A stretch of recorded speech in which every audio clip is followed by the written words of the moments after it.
Hi, this is Kirk O'Connor.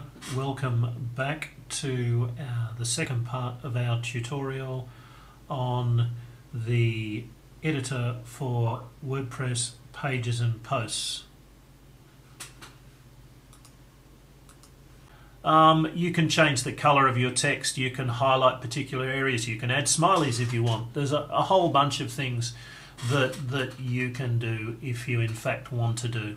Have a play with that and you will see the sort of things. We'll give you one warning though, and if you're interested in having your website rank in Google, then one of the ideas or the things that you don't do is to put too much text formatting in there. If you change the color of text all over the place and make a lot of it bold and some not bold and some paragraph headings or whatever, the more of that you do, the more control characters you are adding amongst your text, and that not only causes the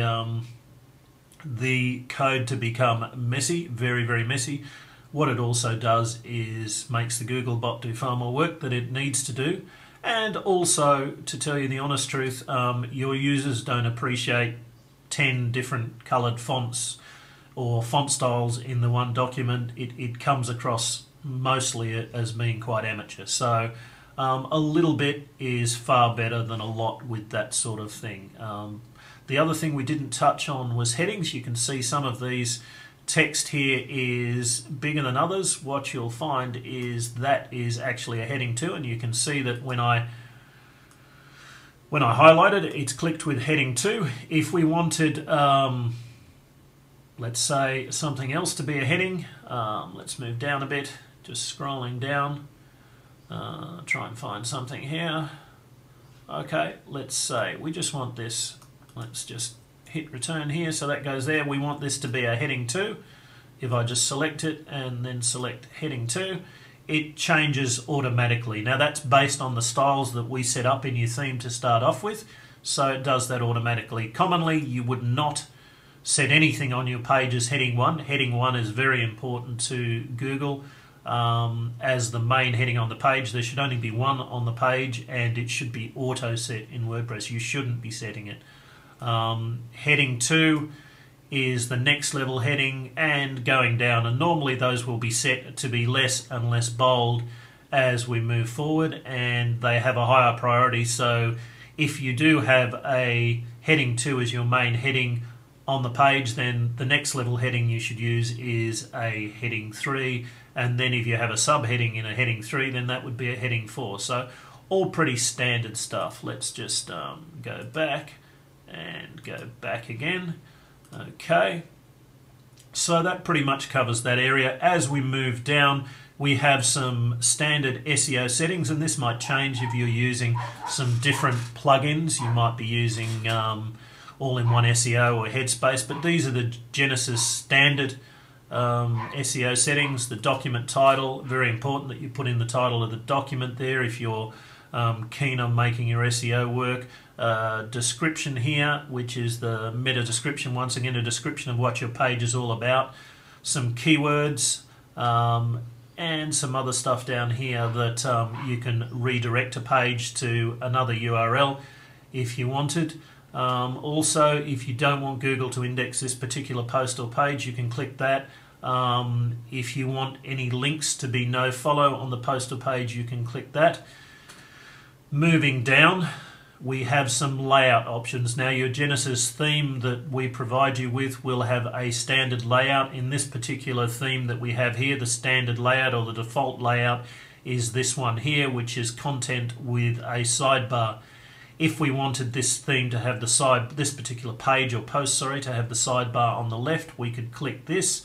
We have some ones here with some alternate sidebars, which if you have those sidebars available, you can have what's called a secondary sidebar, as well as your larger primary sidebar, and a full width. So if we were to click this, the layout of our page or post here would go full width, but we're going to go back to default to leave it as it is.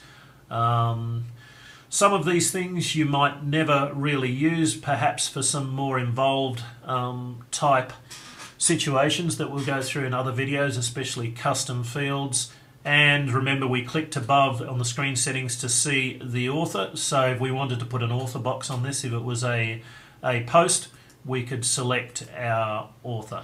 And the author is me, of course. Moving up to the top, again, the top right we have here is publish. You are able to, this one has been published, so you can see it says update. So when we make changes, we would click update, and the page or post would be updated in the database and would be live. Here we can actually schedule. We could schedule this page or post, which was published on March 23rd, 2011. I could schedule that to tomorrow or the next day or next week, and the page would then appear magically on our site at the date that it was set here. So that's quite useful if you have a series of posts to go live, but you don't want them all to go live on the same day. You can set up, as you write those posts, you can set them up to go live on whatever day you want, and then that will automatically happen.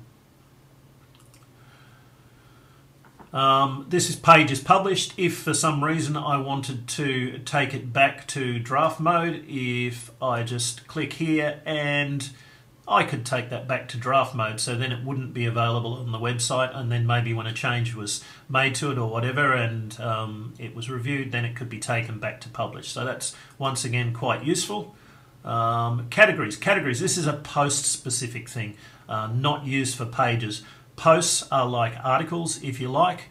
They are filed within categories. They can be in one or more categories, so I could put it in articles as well. However, this is a blog post, so I'm going to leave it in blog. Categories are a way of displaying like information, so we could have a category page that displays all our blog posts or summaries of all our blog posts. Just really a way of applying a taxonomy where certain things are displayed in certain ways to make things easier for our users. And we can add a new category whilst we're here, or we can add that in the category section up here in our menu. Post tags. Tags are a way of making it easy for people to find particular posts via clicking the tags. We won't go into that too much more in this particular video. Sidebar selection. If you're using viewing this and using one of our themes, which is a Genesis theme, you'll find that you have some alternate sidebars that we can add.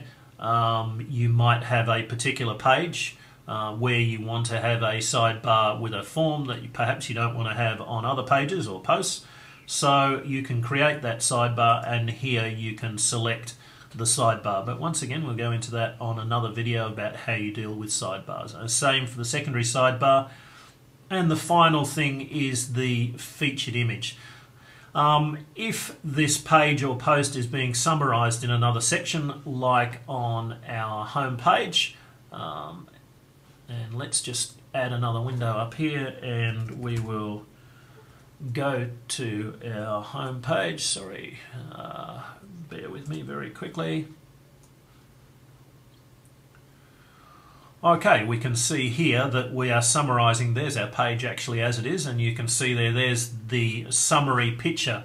To set that summary picture, it will either pick up on the first image in our page or post, or if we want to make sure that we can set that that summary picture there, or the featured image as it's called, we can set that through here, and that's set very much in the same way as the featured as an image is set in the standard editor.